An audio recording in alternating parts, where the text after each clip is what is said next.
Alhamdulillah. Alhamdulillahirabbil alamin. Sholatu wassalamu alaikum warahmatullahi wabarakatuh. Sik kene iki nggene para kiai, nggene pondok pesantren. Nyun sewu nek enten salam dijawab nggih ampun cengengesan. Nyun sewu nggih. Assalamualaikum warahmatullahi wabarakatuh. Waalaikumsalam. Alhamdulillah. Alhamdulillahirabbil alamin.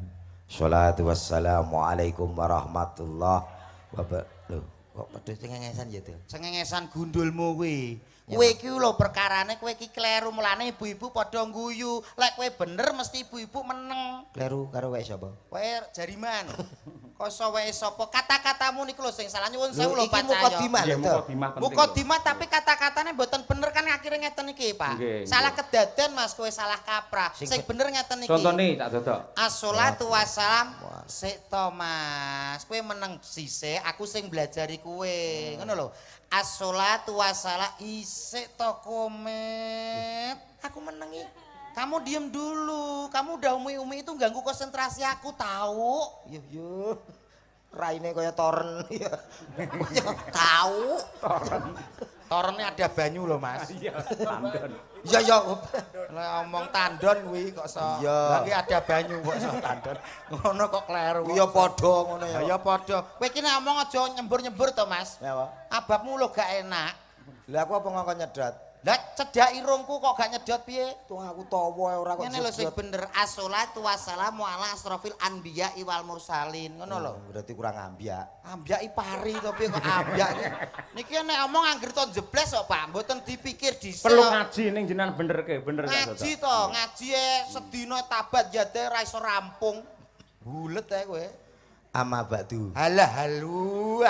Lho apa kok terus sama Para bapak-bapak, ibu-ibu, dalu punika kula teng mriki, jenengan teng mriku. Duh. Mriki-mriku, Ki ape piye becake? dalu punika saling mendoakan nggih menika masyarakat Nglewan. Mugi-mugi dados desa ingkang maju makmur, gemah ripah loh jinawi. Amin. Allahumma Amin. amin. Niki enten napa? Duh. Kok jelas wayangan mosok ngene Oh, tahlilan. meneng ae kowe mau gak ngono. Iki jenenge komunikasi karo penonton ngene iki lho. Oh. Iya. Dalu puniki enten napa to? Nggih menika enten wayang. Adicaranipun nggih menika apa to? Mbuh. Mbuh. Bersih desa. Nggih. Bersih desa. Dalu punika bersih desa. Ngopo to kok kudu bersih desa nggih? Supaya resik. Nah, bersih desa menika kedahipun dipun uri-uri dipun lestarekaken awet napa? Bersih desa menika rak bentuk syukur kula lan panjenengan sami dumateng buminipun. Resik marang lahir lan batinipun. Rak nggih to, Mas? Lho, to. Ingsun ning kene. Lha blocking ra ngomong-ngomong. Toren ning alih. Tandon Gak penak. Pak Cahyo, aku mau rene agek rene iki rasane atiku mangkel. Lah mau sing ngarani iki lho aku gur ngetutne. Mboten trimo toren nek niku jek apik. Lagi mlebu teke, weh komete teko bareng aku ning gurine. Lho komet tok nggawa gapura jare. ora le tersinggung. Ora tersinggung aku tapi banget. Nggih matur nuwun Pak Lurah, matur nuwun Bapak kami tua. Kami tuwa. Nggih kami tua, Bapak Babinsa, Bapak Babin Kantipnas. Nggih menika pun alhamdulillah kula pun angkrap, Pak. Jadi Kali sinten? Kali Pak Babin Kantipnas menika Bapak nggih menika Bapak sapa to sing itu? Pak Dito. Lho, niki lho Pak Dito. Nggih. Pak Dito. Terus sapa itu? Pak Supri, Pak Bapak Supri, Pak Babinsa. Lah, Oh, niku bapak kami tua teng niki kan enten 3 dusun. 3 dusun. Dia itu Depok. Depok. Lah, sing Nggih. kami tuh Depok niku. Nggih. Plek niki lho. Nggih. Pak Imam. Bareng Pak Imam Suwito. Jagong jejer kene payu. Lali tak teblak lah kok Pak Imam to. Tak kira dodok. Mulane Pak Imam iso jejer aku, Pak, mriko Pak jenengan lenggah sebelah mriko. Lah nyapa awake dhewe kaya kembar siam aku ngono. Tapi kan piyayine apik to Mas, Makmur, tenang, makmur tenang. Wonten 3 dusun, mugi-mugi saking 3 dusun menika saling bekerja sama, bersinergitas yang baik mewujudkan desa Nglewan yang lebih maju dan makmur. Amin. Amin. Matur nuwun sampun ditanggap. Kula saged pepanggihan kali sedaya masyarakat Nglewan. Niki umpama kok mboten ditanggap awake dhewe kan merongos nang omah ya ra. Mula matur nuwun. Lah merongos kok sombong to Mas, kok iso. Mula kuwi matur nuwun karo masyarakat kene ngono lho. Bener. Menghibur iki selain bersih desa ugi menyongsong HUTRI. HUTRI yang ke pirang-pirang tahun. Kok iso pirang-pirang tahun kuwi melok negara Iki iki to wis Mas. suwi lho to. HUT RI yang ke-80 tahun nggih Pak nggih. Nggih. Ngono lho, mosok kowe sebagai warga negara kok ora ngerti ulang tahune negara kemerdekaane piye to kowe iki? Ngerti suwi. Suwi piye? Lah ya wis pirang-pirang tahun ki lho maksudnya kok ya. Ngono kuwi lho Mas, awake dhewe ditimbali mriki panggih Pak Kades Bapak Suwandi. Pak Suwandi. Nggih matur nuwun nggih Pak Nggih, nggih. leres. Niki nyambung silaturahmi awake dhewe iki seniman ya kudu golek dulur sing akeh teng mriki ngoten lho Mas. Iya. Bapak Suwandi. Suwandi niku nek kula werdekke setunggal buku setunggal niku enten Pak. Wah, gila. Perkata. Nggih. Suwandandi. Nggih. Su Su. menika suka menolong. Wan. Wan menika piyayine dermawan. Ndi? Di menika dedikasi yang tinggi. Loh, panjenengane Bapak Suwandi menika ditresnani wargane karena punya sesuatu itu yang sangat luar biasa dan beliau juga memegang 3 prinsip ben desane iso apik, iso maju, iso ditresnani wargane. 3 prinsip napa mawon? Prinsip yang pertama Nggih. yang dipegang oleh Pak Kades yaitu prinsipnya yaitu seperti prinsip kudis. Apakah kudis? Kudis menika kudu disiplin. Wah. Panjenenganipun Bapak Suwandi lek nyambut gawe teng bali desa niku selalu disiplin ndak pernah telat waktu. Leres. Nggih to?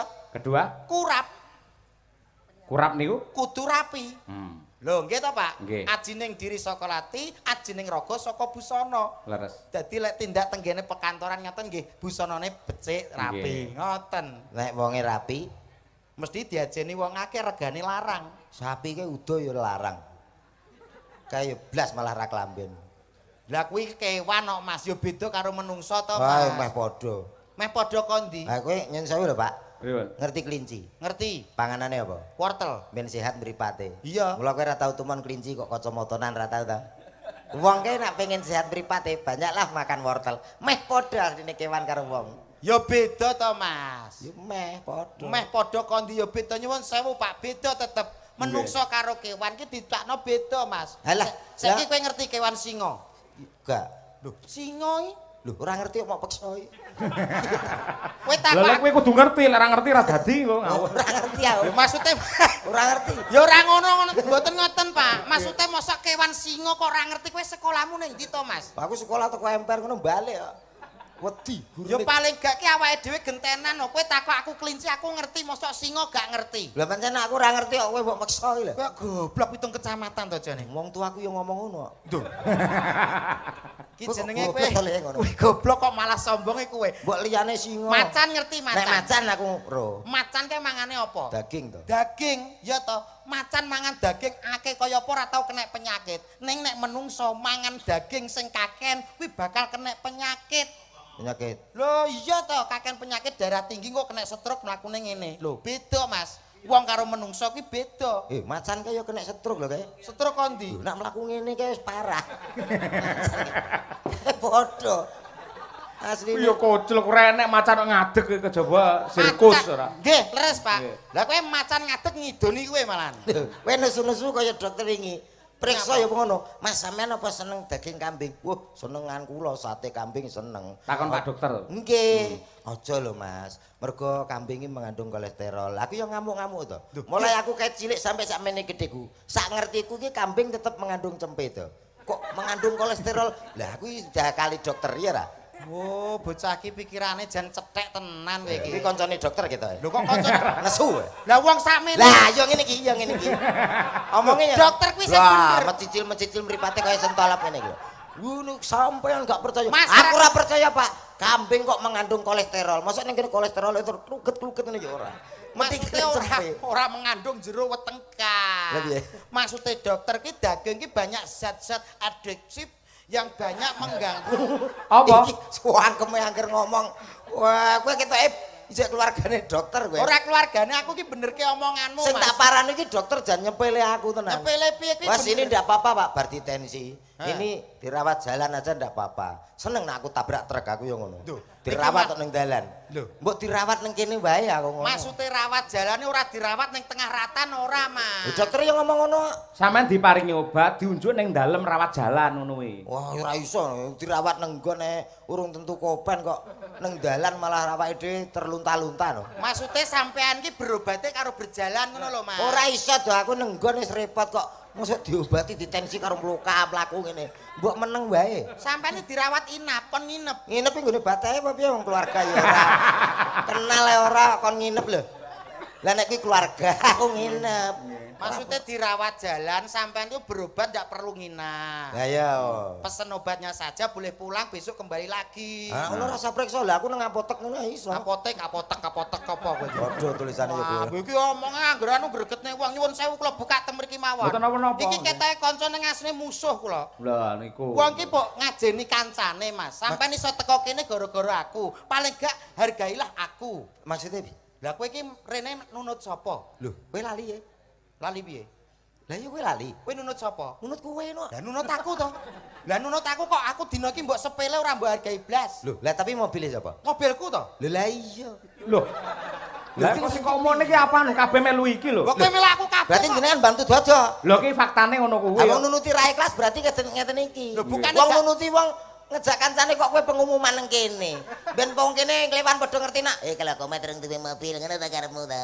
Lho ora ngono. Iya, Tegese aku mangkel karo kowe nyapa nek pas ning dhuwur panggung kok gawe mangkelku, paling gak ngurmati aku to Mas sampean. Perkara hormat kok dadi masalah. Piye? Maksudmu piye? Jadi kon ngurmat. Lho, hormat lho. Mbak anggap aku ki bendera to piye? Iya. Maksudnya iki ngajeni aku sithik no lho sebagai teman yang membantu dirimu bisa sampai sini. Iki lho apa? Jere kok ngajekno kowe. Kancene mbok Yasin iki tak tuwapuk. Lah kok namung ora tau cetha. Mas nek kowe iki ngerti aku ki wedi sithik ngono lho Mas. Aku wedi. Rene. Mau mbok dilat kok. Tak dilat matamu Rene. Nesu. Aku gregeten suwe-suwe kowe modelmu ki Wong nunuti kok dibahas. ora dibahas piye wong kowe jengkelne aku lho Wong aku yang beng sini lho. Ya Rong rampung lho mau. Napa? Suwandi, Pak Suwandi. Suwandi. Nggih. Empun ngoten. Lali. Apa mang? Wah, urung. Prinsip yang dipegang ada tiga. Oh, mau kudis kurap mau lho. Lho kok penyakit tok. Mari sewe kutil ki lho Anjen ganggu. tugasku nglalekno kowe. Ngono. Kurang siji ku apa? Kudis kurap sing setunggale kutil. Apa aku, Des? Kudu teliti. Oh, Anggene pun nyambut damel diteliti dipilah-pilah sing bener kangge memajukan desane. Oh iya. Kowe duwe apa jajal? Ora dipopo. Kowe iki modelmu kok modele kok nyepele wong to kowe. Neng kudismu kurapmu ya kalah karo kekku. Lah nggenmu apa? Aku iki nyun sewu niki dereng klotokne kejaba teng Klewan. Wah. Piye? Spesial berarti. Filosofi hidup. Apa? Mari kita nyontoh para demit. Nah. Nah iki urung. Lah wong kok mbok kon nyontoh demit iki piye to? Filosofi. Filosofine piye? Filosofi saja sepenuh artinya. Kita ambil artinya saja. Ada salah satu namanya. Ha. Kuwi jane ngrungokno aku apa ora? Iya, Lah apa? iya. Sak ngertimu ya. Ha. Enek setan tuyul. Iya. Nggih. Enek setan pocong. Iya. Enek kuntilanak. Ha. Mengambil filosofi dari tiga ini sudah cukup. Filosofine apa kuwi? Yang Maknanya. pertama apa mau? Setan gundul utawa tuyul. Tuyul kuwi piye? Kita belajar dari mulai kecil kita bisa mandiri golek duit dewi. Oh, filosofine tuyul kuwi. Filosofinya seperti itu. Terus yang berikutnya Pocong pocong piye? mengajarkan kita tentang kesederhanaan. Pocong kan nganggo putih ya kuwi tok, ora enak pocong kok doreng ngene ora enak. Nganggo apa lurik ngono ora enak. Kesederhanaan. Kesederhanaan. Yang ketiga, kuntilanak. kuntilanak filosofine piye? Susah maupun senang tetap. Lah kok apik kowe timbang kuntilanak? Lho kene pelatih kuntilanak lho kok ya. Ayo nembang sing becik sing apik. Lho kok mau piye? Jajal ngicipi suarane komet, Pak. Nun, boleh. Nggih. Cobi. Ayo, tak cobi, tak Panjen siarno. suarane ya jos niku kok. Piye iki? Pun ngerti. Kowe tak ten gitu. siarne kok Oh, kono. Innalillahi.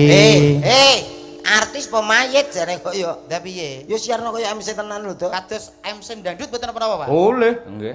Jack 1 2. Bapak-bapak, ibu-ibu semuanya, selamat malam semuanya.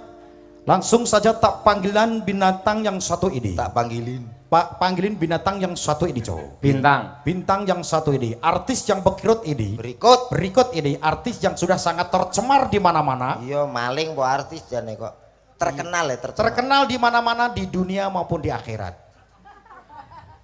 Wis tak siarne dhewe Iso. Lah kowe iki kok sok. Aku radong. Iki mbok nyanyi apa? Nyanyi lagu luar negeri kan. Mumpung iso. ketemu kalih kula.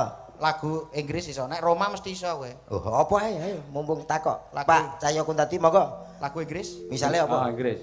Lagu tentang apa? lagu tentang percintaan. Rumah Irama wakeh. Piye kuwi?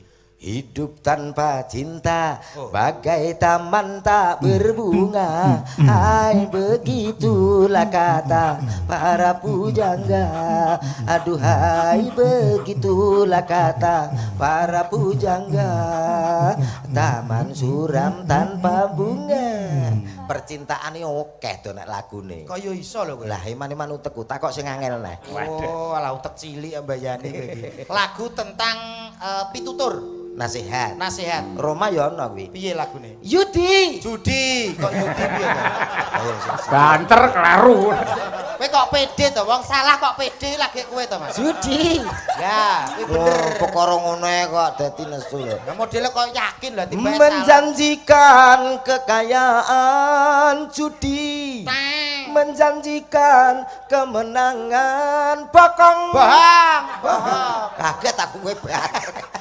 Lah kok iso bokong ya Itu penek. tentang nasihat salah satune kaya ngono. Kuwi lagu Roma tentang nasihat. Iya. Lah nek misalnya lagu sing menceritakan tentang bangunan apa ya enek kowe? Nenek, Piye lagune? Roma Irama Piye lagune? 1001 macam cara membangun balai desa. Kok yo iso? Mau dibuat joglo atau biasa itu terserah Pak Lurahnya. Iya ra. Kowe kok yo iso lho. Aku tak awur mosok enek lagu dangdut tok bangunan. Oh, kowe angger jebles Nek ae. lagu tentang kendaraan iso apa ora kowe? Enek. Temane kendaraan. Lagune piye? Becak, becak tak kandhani mung laku. Sik to. Niku mboten mentok-mentok to, Pak? Mentok-mentok kuwi Lagi- kembang lawas gitu Lah- lah, cah cilik-cilik. Mentoke numpak becak. Karo kanca dhewe kok. Ya. Dek, nek siji niki mboten saged, Pak. Wis. Napa? Ora, enek siji Kas. Iki lho. Lagu sing menceritakan temane tentang banci, Jajal. Banci. Berarti sing anyar kuwi. Ya, apa enek? Deni Caknan. Piye lagune? Dawa-dawa ganduli, dawa-dawa ngribeti. Nyantol-nyantol wekku. Kok iso nyantol-nyantol wae. Enek lagu tentang ngonoan.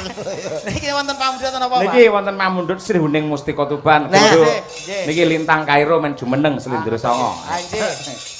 Ya, Nduk, jumenengan, Nduk. Nggih. Duduk, duduk.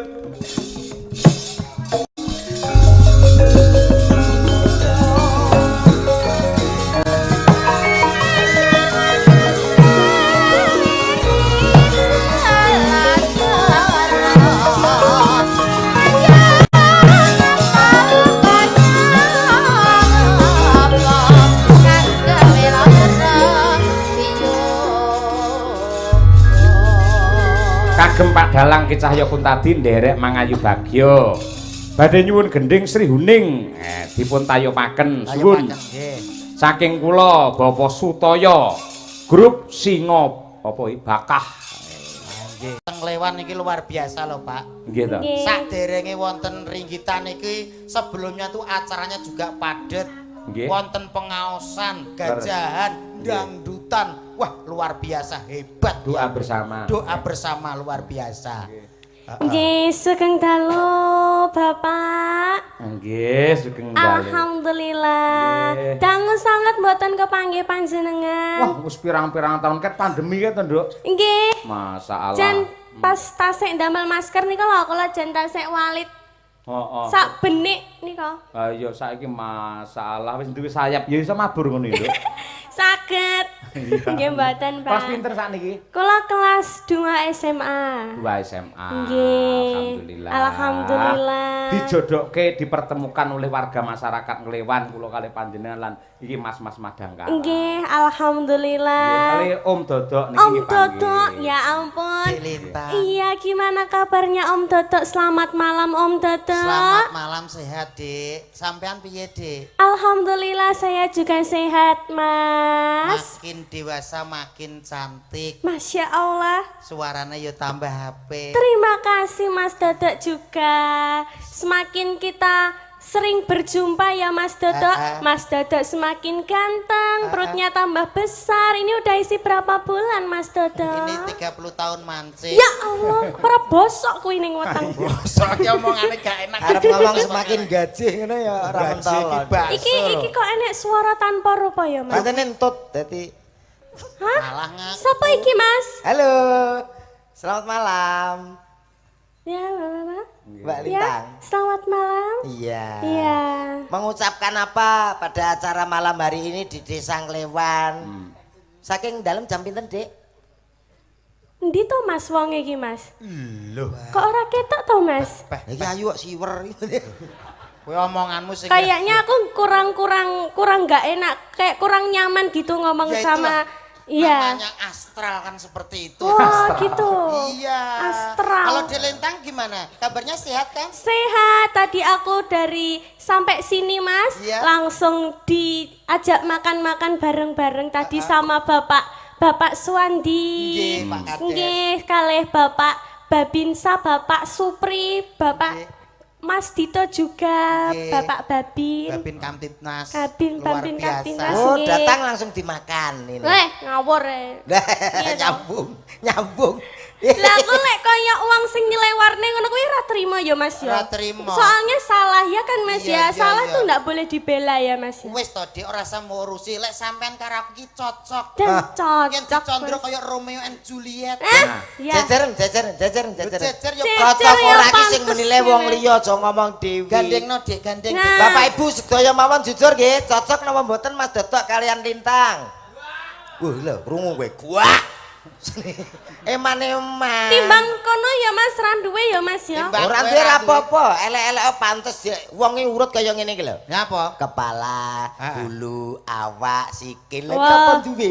Lho aku yo urut kok. Lah kowe bar kepala bablas awak renek gulune no. Wong ki mbok duwe gulu. Masa sampe randuwe gulu to Mas? Duwe, Dik, iki lho. Ya Dik. jale piye-piye. Iki lho gulune. Lah ndalak rekoso. Cara ngeceknya piye Mas? Lek ngecek duwe gulu apa orane piye Mas? Aku celokne. Nek duwe gulu ngene. Mas Komet. Dalem. Lah, aku Duwe ya gulu padha. ya berarti ya. Iya. Aku ya padha ae. Mas Dodok. Dalem. Loh, kok sawake Mas? Lah pancen paketan das langsung awak. Lho tenan to ngloro atiku neh kowe. Nyapa to? Lah kowe nyedo aku ora duwe. Kowe Urane. nunut sapa? Menurut kowe maksud Ya, ayo. kapok. Dik Lintang. Dalam. Aja rungokno omongane wong sing gak genah-genah kuwi. Ah, Sementing nggih. aku karo sampean ki iso nyawiji dadi siji. Wah, nyawiji. Yen tak ibarato sampean iki kaya to rembulan sing ana langit dhuwur. Aku kang dadi lintange nyawiji dadi sing nyanding karo sliramu wong. Lintang kok cilik? Heh? Lintang kok gede? Kok cilik piye to sampean iki kok kamene gedene kok cilik piye to? Ya, kudune Ngono. lintang aku. Awake dhewe bisa bersatu ya, Dik ya. Iya, kamu itu bagaikan astronot yang melayang gitu. Masa? Heeh, kan gede ngono. Astronot mesti karbit melayang. Hah? Astronot ra iso mudhun kita. Iya. Kowe kok silik to, Mas? Kowe kok Tapi silik to? iki kae pas ora bejo Mas, makane ceblok kon dhuwur. Ambuh. Ya. Sampean bulane aku sing lintange, awake dhewe bersanding dadi siji wong Inggih, ayu. Kang Mas. Ono. Kamu bisa nggak merayu aku gitu pakai lagu bahasa Inggris gitu? Oke. Hah? My book, My book. judulnya My book. Kok koyo cas sekolah book ya apa Lah buku wong to, rayu Mas? basa Jawa ora karo-karoan kok bahasa Inggris. Lha kuwi lho watuke fales. Lah Mas. beda karo ingsun kok ya. Kowe lek kowe Ingsun. piye swaramu? Oh iya tek ngomong karo Mas iki lho. Apa? Ya Piye? jalan nada Asmara Ndura Mas. Bisa kowe? Iki lho enten pamundhute Sri Huning niki. Lah. Wah, Mangke Sri saged Huning kita Mas. nyobi Mas Dodok saged sareng karo gendhek lintang. Nggih. Oh, merayu pakai tembang Sri Huning. Heeh. Nggih, ingkang ngripta Bapak Haji Sukran Suwanda nggih. No.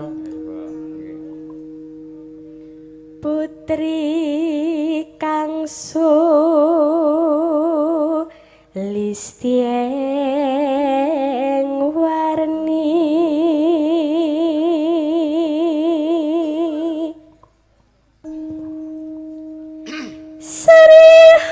Serihaning emas tika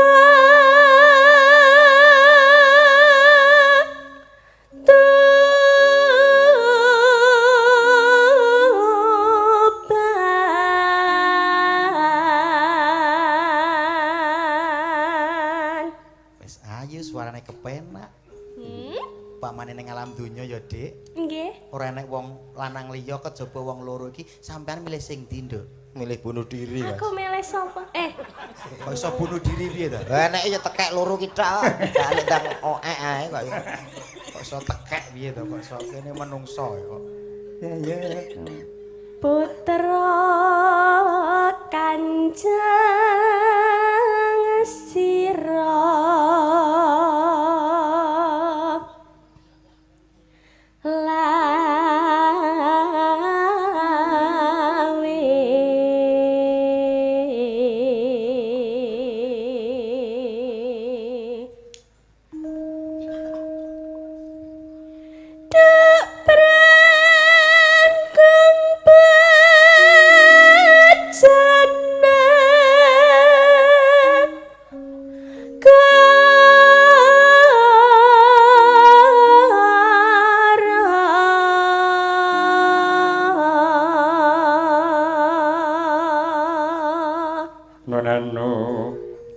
Bebela wirat maya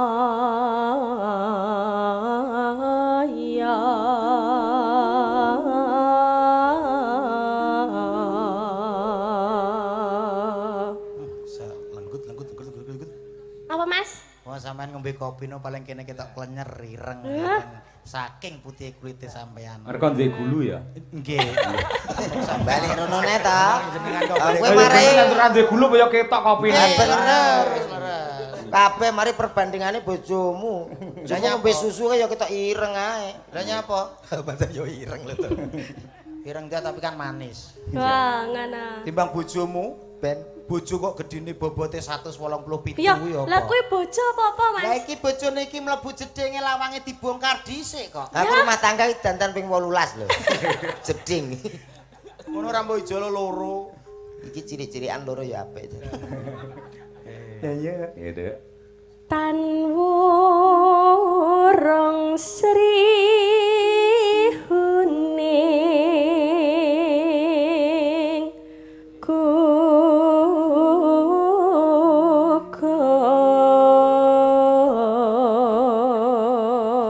gugur dadi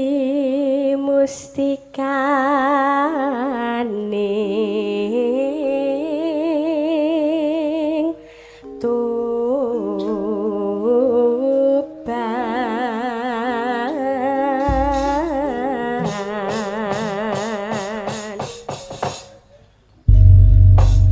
Jenyon sewu nggih Bu Kesi. Ngapunten Pak niki kula minder sekali kula. Nyapa?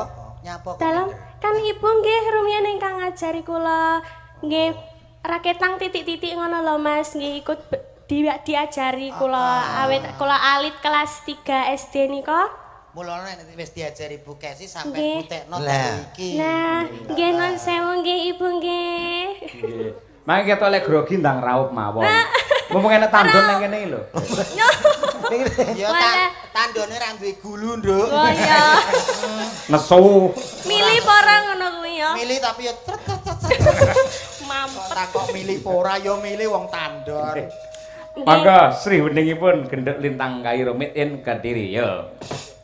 Sri Huning Mas diketuban labu tresna lan sapaya ati marang Raden Wiratmaya kawas prasaja ananda Brahmana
matur menika kalawau Sri Huning. Nggih. Dipun garap tayub. Nggih, mekaten nggih. Nggih, alhamdulillah.